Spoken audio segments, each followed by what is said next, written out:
I'm Shashin. I drove from Penang to be here today. Right. Thank you. Right, okay, there's something I need to share. I just recently returned from Japan, spending 11 years growing up there. I was reading June and Marina's column. That's the way youth like me get connected with what's happening around here. Now, the thing is, I'm one of the few who returned to Malaysia because I'm thinking we're different. But being liberal, if it is a crime for youth like us, now, there are many of my friends, female mostly, who like to come back, to return to Malaysia and do something good for this country. But the problem is that they're afraid. They know there's SIS, they know there's WCC, they know Marina's there. But all of us, the youth, like us, we are just afraid. We don't know how to reach you guys. And we need your support to guide us how we can come back and do something for this country. What do you mean by afraid? Well, what are you afraid of? We're afraid that we're being tagged like a cow. That, you know, if you put something on Facebook or if you tweet something with our own opinion, it could be different than how we're not here, we're abroad. So there's nothing to prosecute us though, but we're just afraid that someone who might come and, you know, prosecute us in the end. You know, if you come to the airport, you know, if you see our passport, we're done. We're like, whoa, okay. So my question to both of you is that, how can we get connected to you? What's the best advice you can give to youth like us? Now, my friends are just holding back of returning to Malaysia, but I want them to come. I'm one of the few who just came back. It's just only a month I'm here now. So I'll tell you something. You should join a group that's called Malaysians for Malaysia that Marina will tell you about. Right. So there you go, guys. Just help us, help you, right? Thank you.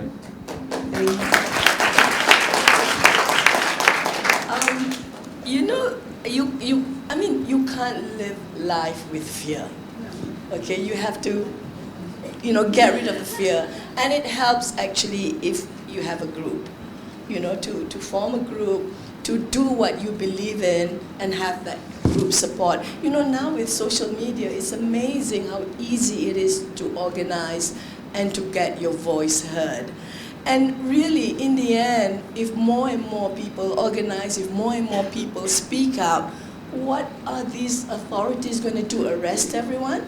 I've been to Iran a few times, before the revolution and after the revolution. The defiance of the youth on all kinds of regulation is amazing, to the point where the state can no longer enforce its laws. So for example, you're supposed to cover up, but when thousands and thousands of young girls are in the streets of Tehran showing much more hair than the Muslim girls in Malaysia, what can you do? You can no longer arrest everyone for showing their hair because there are too many to arrest. Your prison system, your justice system will all collapse. So how do we have the courage, to stand up for what we believe is right, and it does help if you feel you're not alone. So I would suggest as a first step to bring your like-minded friends, your age group together, to do one thing, just one thing that you seriously believe in, yeah, and try to build. I mean, it's amazing how, like Malaysians for Malaysia, it's how through social media, through WhatsApp, you can just organize, through Facebook, you ask people to come and join you to take a position or to express your opinion on something. So it's really not difficult, and I think it's really the fear factor.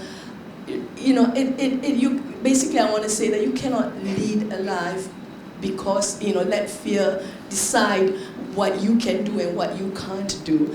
As a youth, that's the first thing that you need to break, and to try and meet your like-minded. I mean, I have many friends whose children too don't want to come home, but I tell my friends that, look, your children will find their niche in Malaysia. There's a circle of friends. There are many like-minded people, much more than you think there are. There are many like-minded people, and you really will find your niche and your circle and be able to do something, And for me, it's always better to be home and to make a difference in your homeland than, to be in a foreign land where it's not your country and you what you say doesn't matter. You're not invested in the well-being of that country in the way that, I mean, it's wonderful that you've chosen to come home, and I really hope that you will invest in making this country a better place for the young. Hey, thanks, Zai. Thank you so much. We'll go back to some Twitter questions. This comes from Jeremy Fidelis. From a woman's point of view, how do we reduce hate in this country and foster more unity and acceptance? Oh, big question, huh? I guess that segues nicely into what Malaysians for Malaysia is doing. I think Malaysians for Malaysia, if you haven't seen it, haven't noticed, is really a very loose group of individuals that started getting together soon after we went to church in Klang, to offer the flowers, as a peace gesture. Because we saw that in the papers, there was the image of some very angry people, and then there was the image of us offering flowers. And this provided an alternative vision of Malaysia, that it's not just filled with angry, shouting people, that there is an alternative. So our aim is to provide that alternative image or alternative whatever of Malaysia that is for peace, that is for unity, that is for mutual understanding, etc., etc. So it was from that we started organizing the walks in the park. Started in KLCC, then Penang, Ipoh, and there's some others. Planned a little bit on hold now because of MH370. But these are all organic movements. We're really about maybe 10 people at the most, and it's just having ideas, very organic ideas, and asking people, you want to organize this? You want to, and it just happens very organically. And I think it's a very, very healthy sign. We're also the ones that have been doing the walls of hope. When MH370 started, we've been encouraging malls and everywhere, doing the walls of hope. And the walls of hope are really, truly amazing. If you've not been near any one of them, I really suggest you do, because they really are moving. Because people came together in a way that we haven't seen in a long time. At Mid-Valley Mega Mall, they have had 40,000 messages. And they're still having to print more cards because people still want to put messages, hopes, prayers, everything for MH370.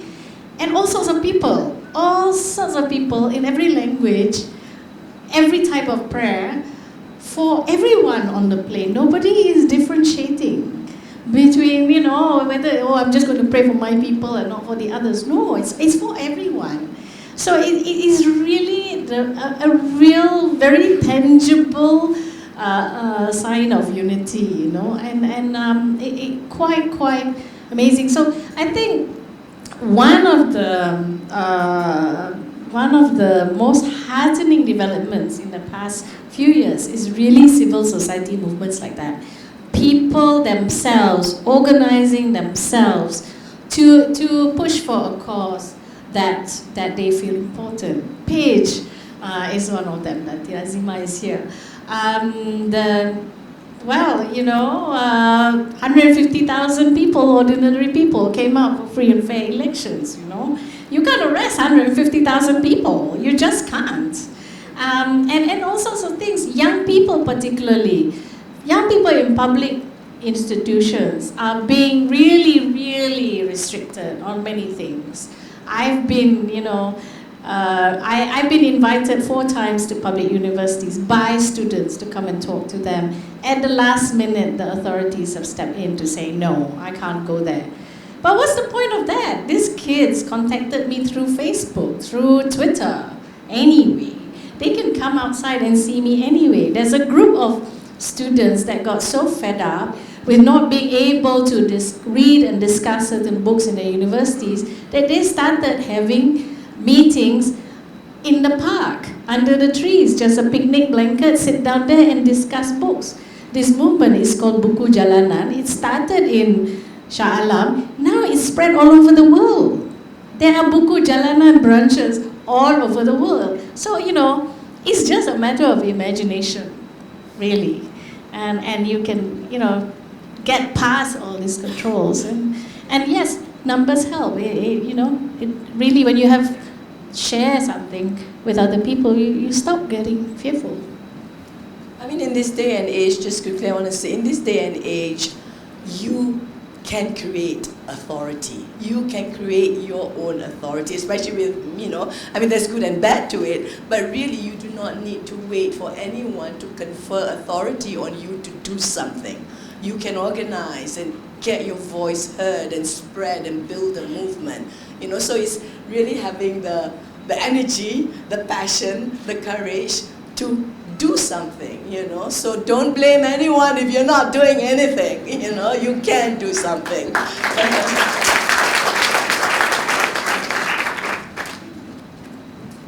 This lady in front. Good morning, my name is Mink. I'm a great fan of your column. You mentioned a few things. First, fear. That's not fear. Secondly, you mentioned in the politics, you can't just have one woman PM, right? And thirdly, do something, numbers, okay? I recall Dr. San Yat-san, in Chinese is Sun Zhong-san. He was a medical doctor curing the sick. And he arrived at the conclusion that with 2 hands, I can cure limited people. But when I go into politics, I can cure the masses. And so, let me just plant this seed in that if you guys go into politics, you can cure more people. You mentioned, and you are not alone because you have at least 2 now. And you talked about, the ceiling of politics because all your movement just hit the authorities and you couldn't go out. But if you are above the glass ceiling, who's stopping you? And I'm so sure that if I say, put up your hands, if you're going to give them your support, if they're going to go into politics. Let's see a show of hands. So you can have the vote at least. What are you going to name your party? And well, thank you very much for all the courage, the encouragement. I had a very serious fall last night, but nothing's stopping me. I limped my way here, and so nothing should stop you. Thank you very much. Food for thought. Well, I think, the system needs to change first, really, for women to come into politics. Just practically speaking. We can wish all you want, but the way the system works now, it creates a lot of barriers for women. For one thing, me personally, I think all these women's wings should be disbanded. Because they create, I've mentioned this before, they create little playpens for women to go and play with. They say, oh, you go and talk about your women's issues there. But they are not anywhere near the center of power. The power is in the main male part of the party, and that's where you need to go, right? Like right now, you have to be the head of the party with the most number of votes, whatever, to become prime minister. So you have to get there in order to be prime minister. We don't have direct elections, unfortunately. I think if we did have direct elections for prime minister, then women stand a chance, because anyone can stand for election, right? But we don't. We have to go through this circuitous route. There are barriers all the way. The other thing is about the 30% of allocation for women in parliament and that sort of thing. All the parties are paying lip service to this.